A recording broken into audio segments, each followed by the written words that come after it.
하나님 감사합니다. 오늘 이 밤도 우리가 이곳에 있을 수 있어서 감사합니다. 주님을 더 깊이 만나는 시간이 되기를 간절히 원합니다. 우리의 빈잔을 채워 주시옵소서. 가난한 마음으로 하나님 앞에 나아갑니다. 애통하는 마음으로 나아갑니다.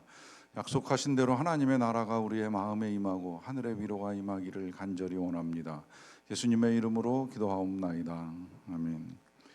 이 밤에 함께 나누실 하나님 말씀은 마가복음 8장 30절부터 33절까지 말씀입니다. 마가복음 8장 30절부터 33절까지 말씀입니다. 하나님의 말씀을 제가 한 절, 여러분들이 한 절 교독으로 받들어 읽겠습니다. 이에 자기의 일을 아무에게도 말하지 말라 경고하시고, 인자가 많은 고난을 받고 장로들과 대제사장들과 서기관들에게 버림바 되어 죽임을 당하고 사흘 만에 살아나야 할 것을 비로소 그들에게 가르치시되, 드러내놓고 이 말씀을 하시니 베드로가 예수를 붙들고 항변하매, 예수께서 돌이키사 제자들을 보시며 베드로를 꾸짖어 이르시되, 사탄아 내 뒤로 물러가라. 내가 하나님의 일을 생각하지 아니하고 도리어 사람의 일을 생각하는도다 하시고. 아멘. 새벽마다 말씀 사경에 참석하느라고 피곤하신 분들도 많으실 거라고 생각을 하는데요. 오늘 새벽도 교회 왔는데 저녁에도 또 올래니까 힘드시지 않으셨나 모르겠어요. 이 새벽에 목사님 통해서, 이지용 목사님 통해서 이제 귀한 말씀을 닷새 동안 들었습니다. 그동안 듣지 못했던 이 시가서 말씀 접하기 쉽지 아니한데, 시편과 욥기와 이제 전도서의 말씀을 통해서 인생에 필요한 지혜와 진리를 이제 우리에게 말씀을 해주셨는데, 뭐 사람마다 이제 이해가 조금씩 다를 것이라고 생각을 해요. 근데 제가 듣고 이해한 바로는 이제 여러분들은 어떻게 이제 받아들이셨는지 모르겠는데, 그 매일매일 전해주시는 말씀 속에 이제 중요한 원리가 들어 있어요. 그 원리가 이제 오늘 제가 여러분들하고 나누는 말씀하고도 이제 크게 이제 어긋나지 않는 원리라고 생각을 합니다. 뭐 그냥 간단하게 다 아시고 기억하시겠지만, 이제 요약해서 정리하자면, 시편 속에서는 이제 주로 다윗이 겪는 이 고난의 상황 속에서 이 다윗이 어떤 은혜를 경험하게 되는가 하는 걸 이제 확인을 했었고요. 또 전도서는 역으로 이제 많은 것들을 가지고 누리고 경험하고 알고 듣고 봤던 이 솔로몬을 통해서 그가 그 많은 것들을 경험했음에도 불구하고 오히려 이제 더 추락하는 인생을 살았던 그 삶의 비극을 이제 정리를 해주셨어요. 그리고 이제 오늘 마지막으로 이제 욥기 속에서 인간이 가진 생각과 하나님의 가진 생각의 차이, 하나님이 얼마나 높으시고 우리가 얼마나 낮은 존재인가, 이 갭에 대한 인식이 분명하지 아니하면 이제 하나님의 은혜를 받아들이는 것이 쉽지 않다라고 하는 이제 말씀을 해주셨는데, 이 닷새 동안에 정리된 말씀이 저는 어떻게 보면 이제 오늘 저와 여러분들이 지금 읽었던 이 본문 속에 이제 그대로 들어있는 내용이라고도 생각을 합니다. 예수님이 이제 질문하시고 들었던 내용이 우리가 지난 시간에 제가 여러분들하고 나누었던 이제 내용인데, 사람들 나를 누구라 하느냐, 그리고 너희는 나를 누구라 하느냐, 예수님이 누구시냐라고 하는 이 부분에 대한 이제 명확한 이해가 없으면 참 안타까워요. 교회를, 이게 생각보다 교회를 오래 다녔다고 이걸 다 아는 건 아니더라고요. 물론 저도 아는데 시간 많이 걸렸어요. 정확하게 이걸 이해하고 받아들이고 하는데 시간이 많이 걸렸는데, 그러다 보니까 정말 교회를 드나드는 사람들이 이 사실, 이 진리를 정확하게 알고 있는가, 예수님이 누구신지를 명확하게 이해하고 믿고 있느냐라고 하는 이제 의문을 가끔 가질 때가 있습니다. 이 고백 없이 교회 들어든 것만으로 우리가 신앙생활을 한다거나 무슨 천국을 간다거나 하는 이런 이야기를 할 수는 없는 거거든요. 우리의 신앙은 예수 그리스도를 어떻게 이해하고 받아들이고 그분과 어떤 관계 속에서 살아가느냐로 결정이 납니다. 그건 천국을 가느냐 못 가느냐만의 문제가 아니라, 이 땅을 살아가는 데 있어서도, 이 세상을 살아가는 데 있어서도 예수 그리스도가 누구이신지를 정확하게 알고 그 다음에 그분과 나와의 관계를 이해할 때라야 지금 이 땅에서 살아가는 삶의 목적과 이유, 그리고 삶의 방향이 분명해지기 때문입니다. 그러하기 때문에 오늘 예수님이 이 제자들한테 던진 질문은 제자들만을 향한 질문이 아니라 우리를 향한 질문이고 그 질문에 우리 각자가 여러분들 각자가 분명한 이해와 답을 가지고 계셔야 돼요. 여러분들은 예수 그리스도를 누구라고 생각을 하시는가 하는 이제 질문에 대한 답을 말씀드리는 겁니다. 이 질문에 이제 1차적으로 이제 사도 베드로의 답이 나왔잖아요. 주는 그리스도 신이다라고 하는 답. 뭐 이 답이 조금씩 다르게 이제 성경마다 기록을 하고 있지만 명확한 건 어느 성경에서도 다 주는 그리스도시다라고 하는 답을 했어요. 자, 요 그리스도라고 하는 걸 제가 지난 시간에 이제 풀어드렸고, 이 그리스도라는 표현이 중요한 건 이 그리스도로 말미암는 구원, 메시아로 말미암는 이 구원이 우리가 다 필요한 존재라는 사실이 요 고백 속에 함께 담겨 있다고 말씀을 드렸어요. 그리고 이제 요 고백이 중요한 건 사실 마가복음에서는 정확하게 이제 요 이후에 예수님이 하신 칭찬이 안 나와 있어요. 그래서 언젠가 제가 이게 오늘 제가 준비하면서 보니까 정확히 10년 됐더라고요. 10년 전에 이제 그 뒤에 있는 내용, 여기는 들어있지 않지만 이 베드로가 주는 그리스도시요 살아계신 하나님의 아들입니다라고 하는 요 고백 뒤에 예수님이 하신 칭찬까지 포함해가지고 이제 2016년 1월 첫 달에 이제 4번에 걸쳐서 주일마다 이제 설교를 했었는데 다 너무 중요한 거예요. 예수는 주는 그리스도이십니다. 살아계신 하나님의 아들입니다. 그러니까 예수님이 바요나 시몬아 네가 복이 있도다. 내가 음부의 열쇠를 너에게 주노니 너의 그 고백 위에 이제 교회를 세우리라라고 하는 요 말씀까지 하시는 요 약속까지 이어지는 요 내용이 참 중요해요. 왜냐하면 교회는 이게 이제 그 로마 카톨릭과 이 개신교 사이의 이제 논쟁 중에 하나였었는데, 교회는 예수님이 베드로 위에 세웠다. 이래서 이제 이 베드로의 전승을 굉장히 중요하게 여기는 이 로마 카톨릭의 교리하고 우리가 다른 건 베드로가 아니라 베드로가 했던 그 고백, 신앙 고백, 주는 그리스도시요 하나님의 아들이십니다라고 하는 이 고백 위에 교회가 세워졌다라고 하는 요 차이 때문에도 이제 이 교회가 개혁이 되었는데, 그만큼 요 고백은 교회를 세우는 고백이에요. 근데 이때 교회를 세운다라고 하는 건 건물을 세우는 게 아니잖아요. 우리가 그리스도인으로 세워지는 고백이 지금 요 고백 속에 들어있다는 거예요. 그러니까 주는 그리스도이십니다. 주는 살아계신 하나님의 아들입니다라고 하는 이 고백이 분명할 때에 우리가 성도가 되고 교회가 되고 하나님의 자녀가 되는 거예요. 그러니까 이 고백이 불분명하거나 고백을 하지만 뭐 들은 거 있고 아는 거 있어가지고 고백은 하지만 그 고백에 합당하게 살지 아니하면 실상은 교회의 본질적 삶을 우리가 살지 못하고 있을 수도 있다는 의미입니다. 그만큼 굉장히 중요한 고백인데, 그 고백을 하기가 무섭게 이제 예수님이 하신 말씀이 30절에 이렇게 나오죠. 30절 보시면 이에 자기의 일을 아무에게도 말하지 말라라고 하는 경고를 하십니다.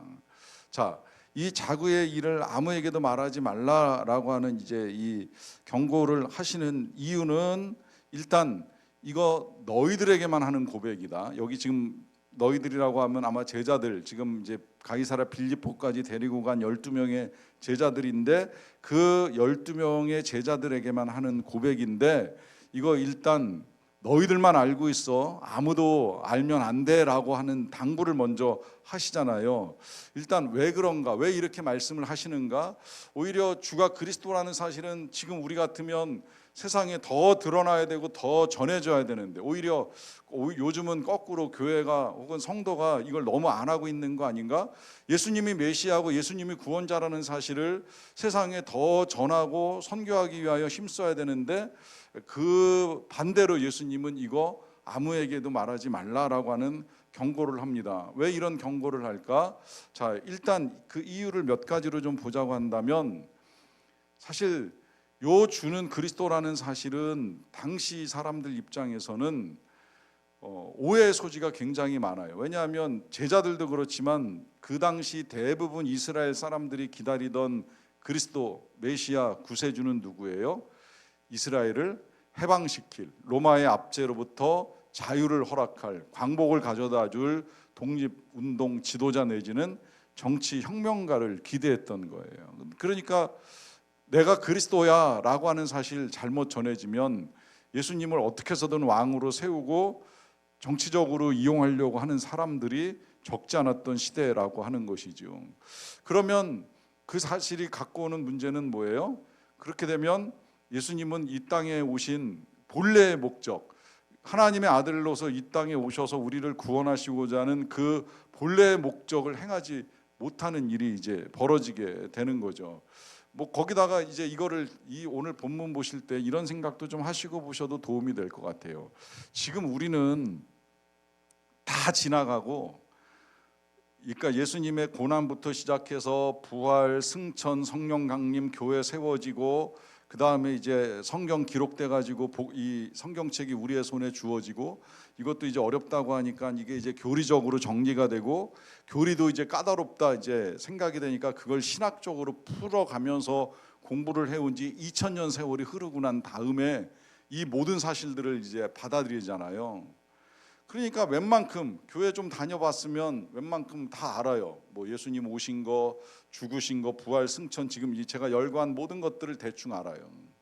그런데 여러분, 어느 날 뜬금없이 예수님을 딱 만나가지고 백지 상태에서 대화를 나누고 이야기를 한다고 생각을 해보세요. 어느 정도의 이해를 가지고 있을까요? 어느 정도 그 사람을 신뢰하고 어느 정도 그 사람을 안다고 생각할 수 있을까요? 제가 목회해 보면 그래요. 우리 교인들 처음에 등록하고 이제 같이 신앙생활 하다 보면 여기 뭐 길게는 뭐 15년 이상 되신 분도 있고 짧게는 뭐 한 수년 이렇게 알게 된 분도 계시는데, 제가 솔직히 얼마나 알겠습니까? 어디서 태어나셨는지, 성장 과정 중에 어느 학교를 다녔는지, 어디서 배우셨는지, 교회 생활 어디서 하셨는지, 뭐 가족은 어떻게 되는지, 부모님이 언제 돌아가셨는지, 실은 다 알기가 굉장히 어려운 거죠. 한 사람에 대해서 안다? 쉬운 일 절대 아닌 거예요. 이걸 이제 우리는 성경으로 알고 교리로 알고 신학으로 알고 하다 보니까 예수님이 뭐 마구간에서 나셨다는 사실로부터 33년 사시고 돌아가시고 부활하시고 이걸 이해하고 있지만, 중간에 딱 그 인생 틈에 껴들어가서 예수님을 만난 이 제자들, 길어야 2년 내지 3년인데 예수님을 알면 얼마나 알까요? 그러니 그 예수님에 대해서 말한다고 한들 제자들조차도 이해하기 힘들고, 이 제자들이 이해하기 힘들다고 한다면 이스라엘 사람들이 이해하는 건 훨씬 더 어려운 일인 거죠. 그러니까 지금 들은 이야기 하지 말라라고 하는 당부를 하십니다. 그러면서 이제 하시는 말씀, 이 말씀이 이제 제자들이 이해하기 힘든 말씀을 하시는 거죠. 31절에 인자가, 요 표현조차 실은 그냥 쓸 때는 사람의 아들이라는 표현으로 쓰신 거예요. 예수님도 그 표현 그대로 썼지만 요 인자라는 표현은 구약에서 예수님이 오실 것을 예언할 때에 사용되었던 단어 중에 하나죠. 특히 이제 다니엘서 보면 인자가 이 땅에 이제 올 것이다라고 하는 걸 이제 예언하셨는데, 그 인자, 하나님의 아들을 일컫는, 사용은 사람의 아들로 표현됐지만 의미는 하나님의 아들로 사용된 이 인자 예수 그리스도가 이제후로 많은 고난을 받고 장로들과 대제사장들과 서기관들에게 버림받아서 죽임을 당하고, 또 죽임만 당하는 것이 아니라 사흘 만에 살아나야 할 것을 비로소 그들에게 가르치셨습니다. 자, 요 내용 뭐 여러분 익히 알고 있는 내용이라고 제가 말씀을 드렸는데, 이 내용이 지금 제자들에게는 비로소 가르쳐지는 거예요. 비로소 가르쳐진다는 건 뭐예요? 지금까지 안 가르쳤다는 이야기예요.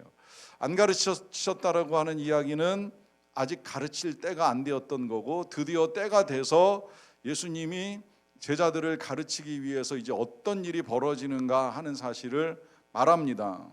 자, 그러면 이건 우리 입장에서 생각하면 안 되고 제자들 입장에서 한번 생각을 해봐야 돼요. 제자들 입장에서 이 이야기 처음 들었을 때 이해가 가겠습니까? 안 가겠습니까? 이게 이해하기가 쉬운 얘기가 아니죠. 사실은요, 오늘날에도 지금도 우리들 중에도, 이 중에도 뭐 이 중에는 아니라고 한다면 교회에 드나드는 주일에 예배하는 사람들 중에도 이거 정확하게 이해 못하는 사람들이나 혹은 정확하게 믿지 못하는 사람들 저 꽤 있다고 생각을 해요. 아직도 부활, 그건 아니겠지. 부활, 그리고 예수님의 부활이 우리의 부활하고 무슨 상관이지? 우리도 부활한다고? 이런 이야기 제가 실제 들은 적도 있어요. 예수님은 부활하셨지만 우리가 부활을 할까요? 거기까지는요 잘 모르겠는데요, 못 믿겠는데요 하는데, 뭐 거기까지 못 믿는 건 둘째치고 예수님의 부활조차도 우리가 받아들이는 거 굉장히 힘이 듭니다. 왜? 경험이 별로 없잖아요. 본 적도 없고 경험해 본 적이 없으니까 참 믿기 힘든 사건인데, 그런데 지금 예수님이 그 말씀을 하시는 거예요. 살아날 것이다. 다시 살아날 것이다. 더 황당한 건 그 다시 살아나는 사건 앞에 죽임을 당한다고 말씀하시잖아요. 자, 죽는다. 제자들에게 있어서 이 예수님의 죽음은 단 요만큼도 상상을 해본 적이 없어요. 여러분 지금도요, 우리가 여기 혹시 부모님이 살아계시면 내 부모가 곧 돌아가실 거야라고 생각하며 살아시는 분 계십니까? 곧 돌아가실 거다 생각 못해요. 당장에 무슨 갑작스럽게 정말 내 이상이 오셔가지고 졸도하셨다, 쓰러지셨다, 뭐 출혈이나 경색이 있다, 막 이런 정도 아니면 그 누구도, 나의 부모조차도 당장 돌아가신다라고 생각하지 못하는 게 우리의 실상입니다. 그런데 지금 자신들의 눈앞에서 그 많은 능력을 행하시고 말씀을 전해주시던 예수님이 죽임을 당한다.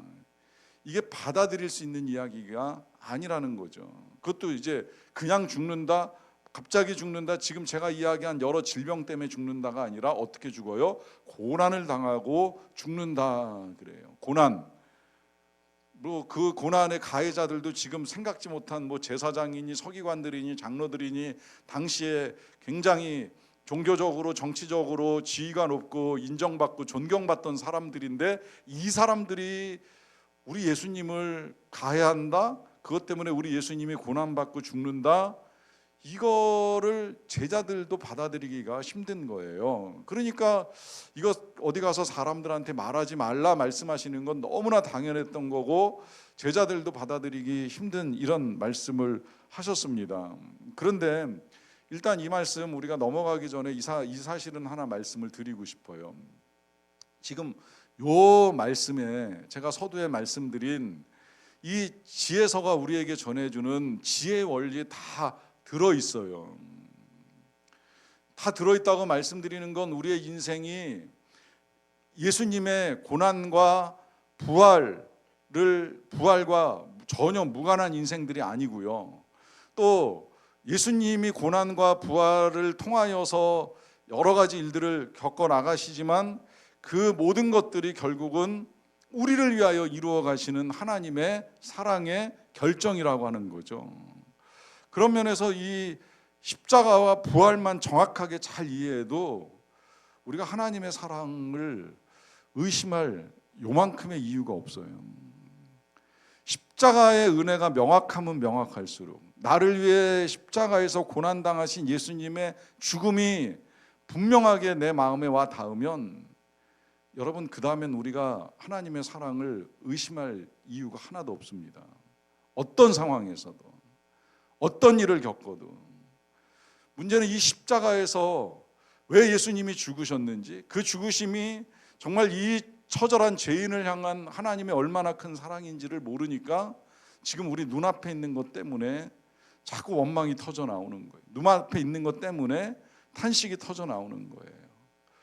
하나님의 사랑을 의심하는 거예요. 이미 하나님은 다 주셨는데, 분명하게 보여주시고 명확하게 알려주셨는데, 이게 명확하지 않으니까 내가 겪는 일이 더 커 보이는 거고, 그것 때문에 정말 사랑이 맞아? 응답이 맞아? 하는 의심이 끝없이 솟아나는 겁니다. 십자가만 분명히 알면, 예수님의 죽음과 고난을 분명히 안다면, 오히려 그 지금 여러분들이 겪어 나가시는 그 상황들 속에서도 하나님 신뢰할 수 있습니다. 그리고 신뢰하면 평안합니다. 왜 그럴까요? 여러분, 고난은 끝이 아니잖아요. 예수님이 고난 뒤에 부활을 하신 이유는 여러 가지인데, 그 가운데 하나 명백하게 우리에게 알려주신 사실이 있잖아요. 이 세상이 전부가 아니다. 우리가 겪어나가는 이게 전부가 아니다. 그 뒤에 다시 하나님이 살려내시는 부활도 있고 영광도 있고 생명도 있고 영생도 있고 천국도 있고 상급도 있고 면류관도 있고 어마어마한 것들이 기다리고 있다는 사실을 예수님이 명백하게 보여주셨잖아요. 그래서 신뢰할 수 있는 거예요. 그래서 평안할 수 있는 거예요. 죽음이 와도 이겨나갈 수 있는 거예요. 초대교회 성도들이 그 죽음 앞에 두려워하지 않았던 이유, 부활 때문인 거예요. 부활을 믿는 거예요. 부활을 믿으면 이겨나가는 거예요. 이게 그래서 명백해야 된다고 자꾸 강조하는 이유가 여기에 있는 거예요. 그런데 그거 여러분 또 근데 난 아직도 좀 못 믿겠다. 난 솔직히 아직도 잘 안 받아들여진다. 괜찮아요. 아무 문제 없어요. 여러분 우리가 못 믿을 수 있어요. 왜냐하면 지금 이렇게 예수님 옆에서 직접 들었던 베드로도 못 믿거든요. 그러니까 이제 베드로가 보인 반응이 32절 이렇게 나오잖아요. 드러내놓고 이 말씀을 하시니 베드로가 예수를 붙들고 항변을 합니다. 항변을 했다는 건 뭐예요? 예수님이 하신 말씀을 받아들이지 못했다는 이야기입니다.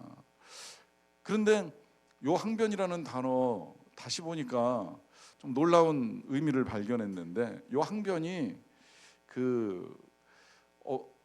그냥 그러시면 안 되죠. 이제 이렇게 말하는 이 제자의 답변 정도가 아니더라고요. 전 오랫동안 이제 그렇게 이해를 해왔어요. 그래서 베드로의 항변 저는 당연하다고 생각하는 입장입니다. 스승이 모시고 섬기는 스승, 믿고 따라왔던 스승이 더더군다나 이제 그분이 혹 왕이라도 되시면 자기가 한 자리 차지할지도 모르는 나름의 이 야심과 기대를 가지고 있었던 이 베드로가 내가 죽을 거야, 고난을 당하고 죽을 거야 라고 말하는데 잘 생각하셨습니다라고 말할 제자가 과연 어디 있겠냐는 거예요. 그렇게 말하면 더 이상하죠. 제가 최근에 이제 말씀 준비하다가 다시 그 영락교회 이 순교사를 이제 보게 됐어요. 영락교회는 1945년에 세워졌잖아요. 이제 광복되고 나서 이 대한민국이 남북으로 나뉘어 가지고 이제 신탁 통치가 시작이 되니까 선천에서 목회를 하시던 한경직 목사님이 이제 공산 정권 아래에 계실 수가 없으니까 이제 같이 신앙생활 하던 사람들과 이제 서울로 피난을 오셔가지고 1945년에 교회가 세워졌어요. 가을에 교회가 세워졌어요. 이제 8.15 해방되고 나서. 그래서 교회를 세웠는데 교회가 유기혼하기 직전에 6,000명이 모였다 그러더라고요. 그러다가 이제 전쟁이 난 거예요. 자, 전쟁이 나가지고 이제 북한군이 침략을 한다고 하니까 피난을 가야 되는데 처음에 목사님은 안 가겠다. 내가 죽어도 목사가 교회에서 죽어야지 어딜 가겠느냐 하는데 그때 이제 그 교회 장로님으로 세워지셨던 김흥락 장로님이 아닙니다. 지금 상황은 그러실 때가 아닙니다. 일단 교회는 제가 지킬 때니까 목사님은 피난을 가셔야 됩니다. 해가지고 이제 이 장로님이 교회를 지키기로 약속을 하고 목사님을 피난 보내서 목사님은 내려가셔서 대구에 대구 영락교회 세우고 부산 가서 부산 영락교회 전쟁 중에 이제 이것들이 다 세워진 교회예요. 그동안에 이 김원학 장로님이 영락교회 남아 계시다가 집사님 한 분하고 둘이서 결국은 공산당에 의해서 피살당하고 이제 순교를 해요. 그래서 지금도 저 있을 때 있었는데 지금도 아마 있을 거라고 생각하는데 영락교회 그 예배당 바로 앞에는 김흥락 장로 순교 기념비가 세워져 있어요.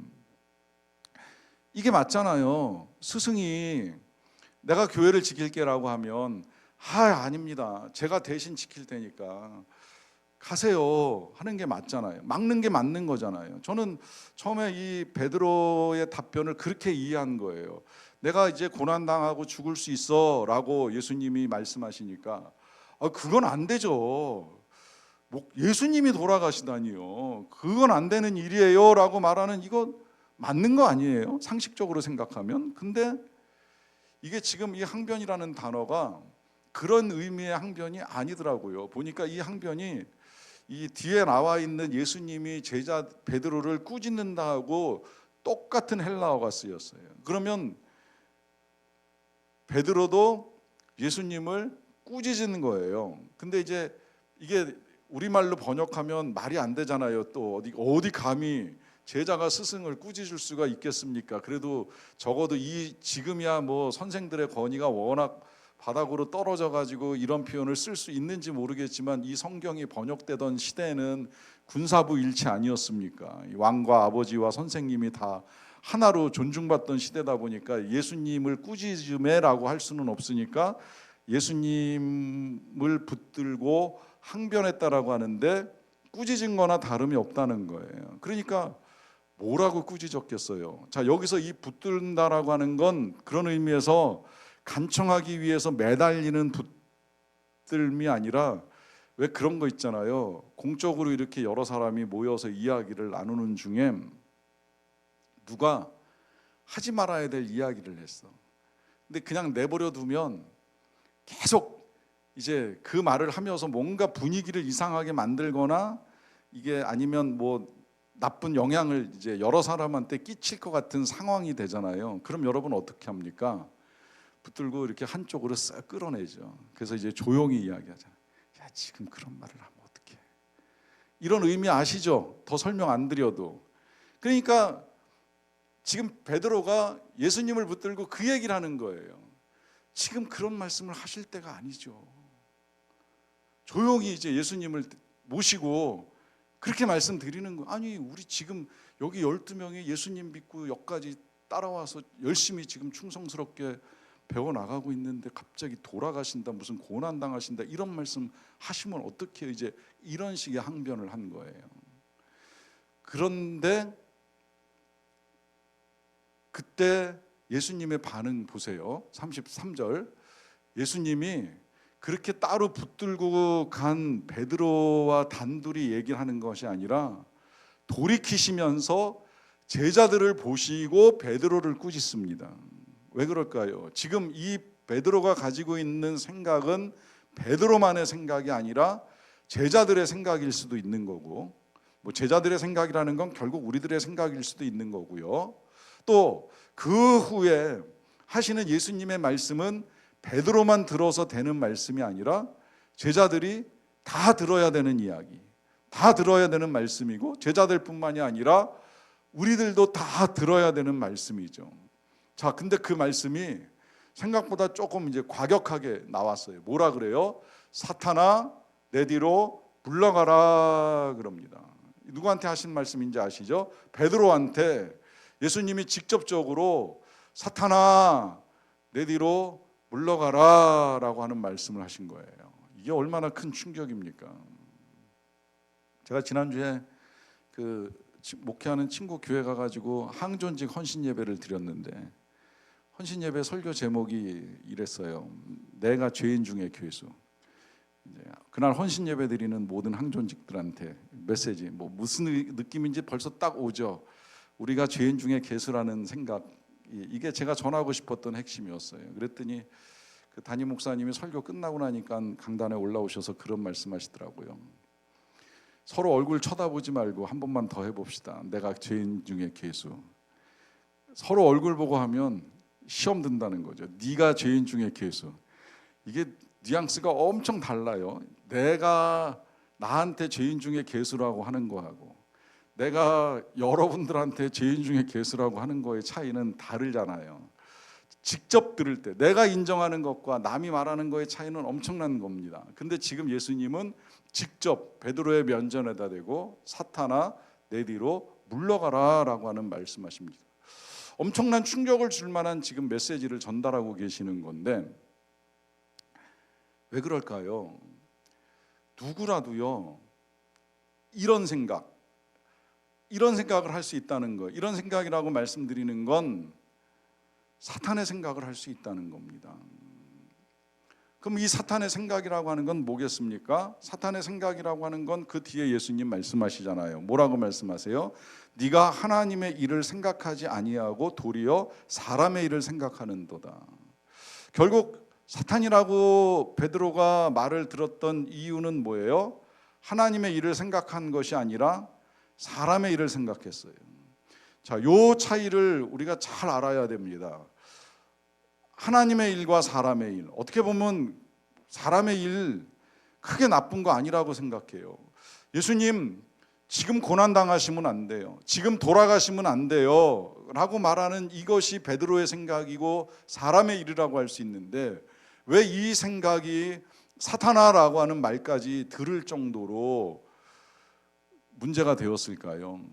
여러분, 이 문제는 우리 예수님이 처음에 이제 공생애를 시작하시면서 겪으셨던 일과 조금 연결시켜 생각해 보셔도 좋을 것 같아요. 처음에 예수님이 공생애를 시작하기 전에 40일 금식을 하시잖아요. 금식을 하고 난 다음에 사단이 찾아온 건 아시죠? 그 사단이 찾아와 가지고 세 가지의 시험을 하지요. 그 시험의 내용이 뭐예요? 돌로 떡이 되게 하라, 또 높은 곳에서 뛰어내리라, 그리고 천하만국에 영광을 줄 것이다. 이 세 가지의 시험을 맞닥뜨린 예수님이 마지막에 사단을 대응하신 메시지가 뭐예요? 사탄아 물러가라 하는 메시지를 하셨어요. 지금 예수님이 이 땅에 오신 목적, 공생애를 시작하고 제자들을 모으고 제자들을 가르치고 심지어 고난과 부활까지 겪으시는 이 모든 일의 근본적인 목적 뭐예요? 우리를 죄로부터 구원하시기 위해 십자가를 지시고 십자가에서 죽임을 당하시는 거예요. 근데 사단이 계속해서 제시하는 건 뭐예요? 능력을 보여주고 영광을 취하고 명예를 취하라는 거예요. 여러분, 이게 사람의 일입니다. 본래의 목적에서 벗어나서 하나님의 뜻에서 벗어나서 인간적인 욕심에 따라 취할 수 있는 유익을 취해 나가라라고 하는 것이 사단의 유혹입니다. 그래서 예수님이 힘들지만 베드로한테 명백하게 말씀하시는 거예요. 내 뒤로 물러가라. 이거는 그냥 비껴 아니에요. 이것도 오해하지 마세요. 비껴 저리 가, 떠나, 사탄아 물러가라 아니에요. 아직 나를 더 따라오라고 예수님이 말씀하시는 거예요. 이제 그건 다음 주에 이제 연결해서 말씀을 드릴게요. 아직까지는 잘 이해하지 못하고 있을지라도 계속 나를 따라와라고 이제 말씀하시면서 뒤로 물러나라고 말씀하신 거고, 그 물러나라고 하시면서 하신 말씀, 사람의 일이 아니라 하나님의 일을 생각하라고 말씀하십니다. 자, 그러면 이제 중요한 건 제자들만 들은 말씀이 중요한 게 아니라 우리가 해야 될 하나님의 일에 대한 생각은 뭐겠습니까? 여러분, 우리가 해야 될 하나님의 일에 대한 생각을 어렵게 생각하지 마세요. 그게 이제 이 한 주간에 이지웅 목사님을 통해서 우리에게 주신 메시지라고 생각을 합니다. 여러분, 우리는 다 영광을 기대합니다. 어떤 형태로든. 뭐 그게 이제 오늘 마지막 결론으로 그랬잖아요. 사실 뭐 우리가 뭘 어떻게 의를 행해가지고 하나님께 영광이 되기를 원합니다라고 말하지만 실은 그 어떤 것도 하나님의 영광에 뭐 크게 보탬이 안 된다는 말씀도 들었어요. 그럼에도 불구하고 여러분, 우리는 영광을 소망합니다. 그 영광이 뭐겠어요? 결국은 우리가 이제 궁극적으로 예수 그리스도의 영광을 보는 거고 하나님의 영광을 보는 거고, 그 영광 앞에 나가서 정말 그 영광 가운데 하나님을 예배하고 경배하게 될 날이 우리에게 이를 것에 대한 소망이잖아요. 거기에 뭐 여러분들 개인적으로 상급이든 면류관이든 어떤 형태의 영광까지 소망을 가지고 계신다 한들 저는 그것까지도 나쁘지 않다고 생각을 해요.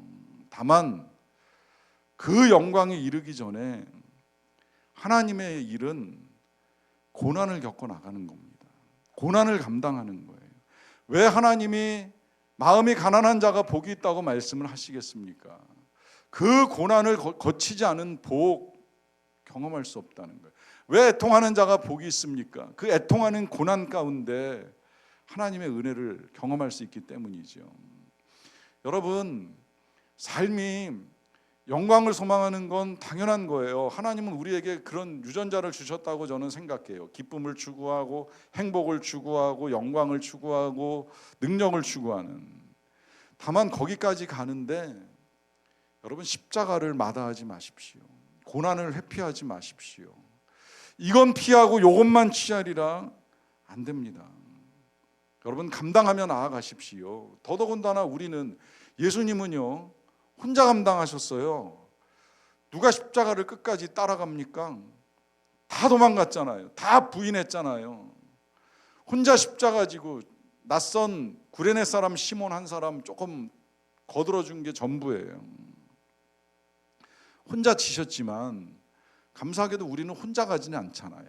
같이 기도하는 사람들이 있고, 또 내가 지쳐서 기도할 수 없을 때 성령이 대신 탄식해 주시는 이 하나님의 영을 우리에게 보내주셨는데, 여러분 이유가 무엇입니까? 고난을 감당하라고 붙여주신 거예요. 성령도 보내주시고 형제 자매도 붙여주시고, 그래서 우리가 이 고난을 감당하며 나아갈 때에 하나님이 우리에게 예비하신 영광이 이르게 되는 것입니다. 그러하기 때문에 내 눈에 보기 좋은 거, 내가 원하는 것만 선택하지 마시고 고난의 길, 십자가의 길, 죽음의 길을 걸어가세요. 용기 있게 걸어가세요. 힘차게 걸어갑시다. 힘들지라도 걸어갑시다. 언젠가 부활과 영광의 날이 우리에게 도래하게 될 것이라고 하는 분명한 믿음을 가지고 걸어가는 저와 여러분들 되시기를 간절히 축원합니다. 기도하겠습니다. 사랑과 은혜가 풍성하신 아버지 하나님, 감사합니다. 오늘도 우리가 이 밤에 고단하고 피곤하지만 우리의 몸을 추스리고 나와 찬양하며 말씀을 들으며 기도하는 밤을 허락하여 주셔서 감사드립니다. 때때로 이해할 수 없는 수많은 현실들 속에서 좀 더 쉬운 길, 편한 길은 있지 아니할까 생각할 때가 많습니다. 그러나 그런 우리를 향한 주님의 말씀을 들으면서 다시금 사람의 일을 생각하지 않고 우리가 원하는 걸 생각하지 않고 하나님께서 원하시는 하나님의 길을 생각하는 삶을 살기 원합니다. 예수님의 이름으로 기도하옵나이다. 아멘. 함께 찬양하고 기도하겠습니다.